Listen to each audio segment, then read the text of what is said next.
So let's wrap things up.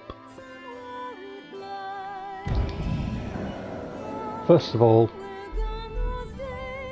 I want to draw attention to the actual sounds of going into the game and the menus and everything, so right at the beginning of the game, because this is obviously Arisen on the PS4. Aren't they great? Aren't they just great? And the loading screen with the artwork on it, you know, just beautiful.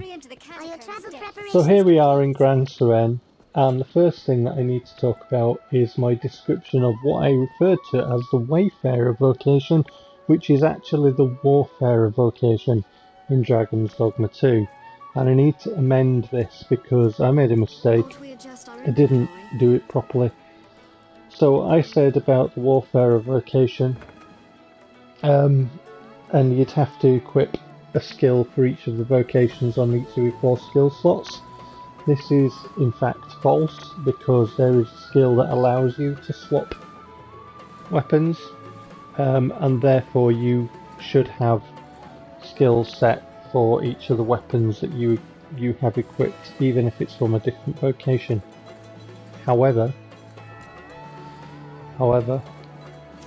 let's go into the vocations here and I'll explain further.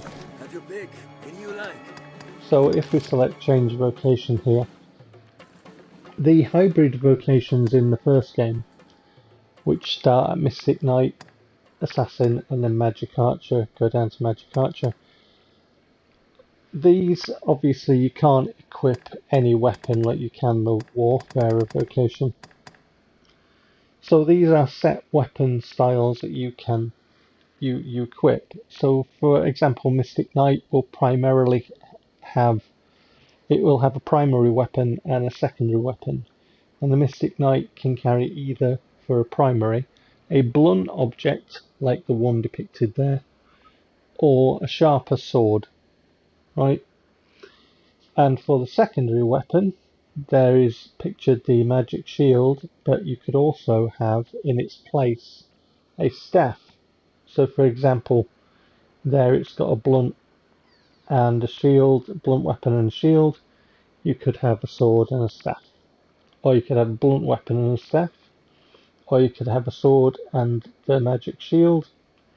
Similarly, the assassin with the sword there could have daggers in its stead. With the bow, could have a shield in its stead. The magic archer has daggers as a primary, and the secondary weapon would be the magic bow or a magic staff. I believe that's the magic archer anyway. Unless it's the magic bow that's the primary weapon, and the magic staff would be... No, I can't see that. I think it's daggers and a bow, or daggers and a staff. So anyway, and then, therefore, in this game, how it works is you would set augments for your assigned vocation that you've chosen, for your chosen vocation, whereas, and they would make sense for your chosen vocation, whereas in the second game, with the Warfarer vocation, because you can switch the weapons even though you have the skills, your augments would be set for however you set up your character, and that might be mismatching depending on how you've done it with other weapons that you have, other vocations that you switch to. And indeed, if you tried to kind of do a one-size-fits-all arrangement in your augments, you would undoubtedly have to drop stuff to accommodate other things. So yeah, the hybrid vocations in Dragon's Dogma 1 make much more sense just from a setup point of view, to the Warfarer in Dragon's Dogma 2. Now, let us go into the stored items and notice all the sounds of the menus while we do this, because I want to talk about the combining feature in Dragon's Dogma 2, which is extremely limited compared to the combining menus and the items that you can combine and play with in Dragon's Dogma base game and Dark Arisen. So having clicked the combining option, I can show you all of the items that are available for combining. There are many, and they are not just restricted to health items. What will it be today? Now, Have your pick. I found that the combining items in Dragon's Dogma 2 are restricted to health items, but in obviously base Dragon's Dogma and Dark Arisen, you can see the available options for combining, and you can combine a lot of things. This is very much in keeping with the style of gameplay that the developers had and given players in the game. The type of thing where you can climb on all kinds of things, enemies, and you can pick up all kinds of objects, and you can combine lots and lots of objects. Another thing that is dumbed down or very restrictive in Dragon's Dogma 2 is the forging. So let's have a look at the forging and the items that you can forge. So here I've forged an item that I'd be using for upgrading equipment. So now we can have a look at the available things to forge in Dragon's Dogma and Dragon's Dogma Dark Arisen. And again, the list is very extensive. Now, the forging in this game is quite essential, really, just from, again, very much in line with the developers gave you a lot of things to play with. So there are items that you can have forged that would assist the New Game Plus. For example, keys that you can forge so you can unlock doors a lot sooner than you would be able to, for example. Stone tablets that you can forge, items for upgrading equipment that you can forge. There's an item called the Worm King's Ring. I'm just going to give him actually another Phantom Orb because there's an item called the Worm King's Ring, and you can, in the game, you can give the Duke the real Worm King's Ring once you obtain it, and therefore that will allow you to open chests and get specific items. However, if you keep the Worm King's Ring yourself, then that's useful to be held by either pawns of magic vocation or yourself if you are a magic vocation. You get gameplay benefits from that. And then you can give the Duke the forged Worm King's Ring. And then you won't be able to get access to the treasure chests in that part of the story quest. So you get different gameplay bits to forging as well as obviously, different things that you can utilize the New Game Plus from forging, as well as obviously forging things to utilize for yourself for upgrading or whatever. And again, like I say, it's very much in line with the developers having given the player a lot of options to go and play and be creative in this game and try different things. And in the second game, it just all feels very, very restrictive and dumbed down compared to the first game.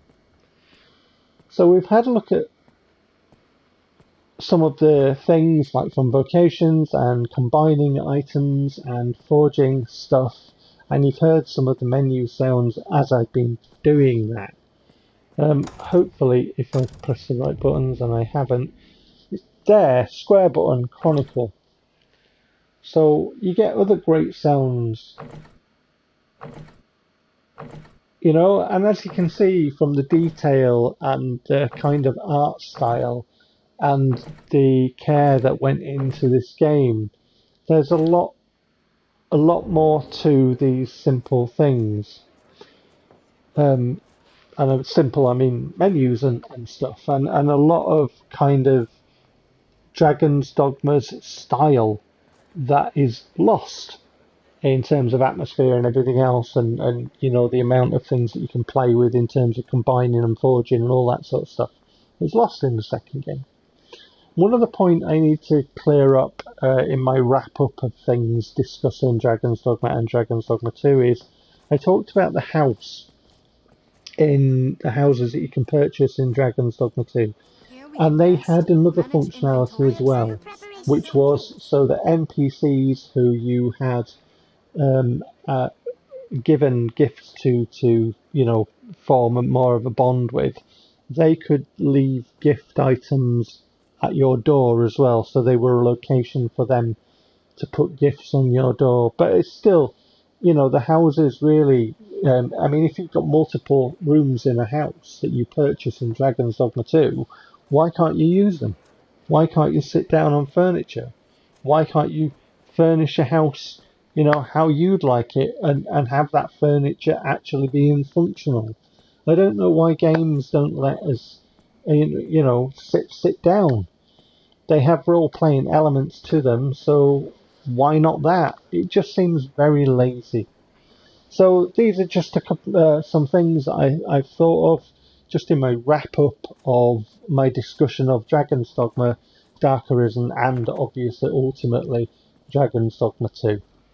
Whatever you're doing, take care. A quick edit, because I noticed I didn't mention this, and this is something I want to show and talk about.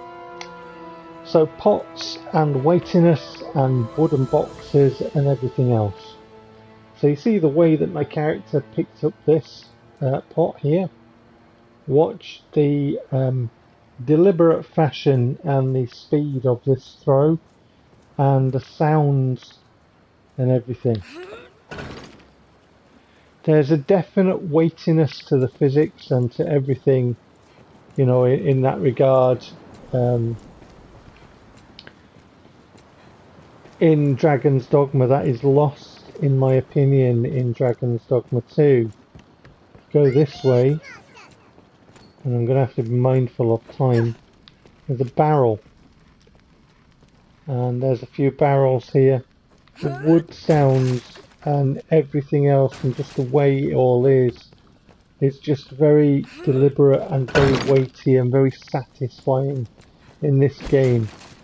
I'm not really sure what's going on with the Resident Evil 4 engine. Obviously it has all its problems of frame rates and everything else like that. I've seen it running in Resident Evil 4 Remake because my daughter bought that game and she platinumed it.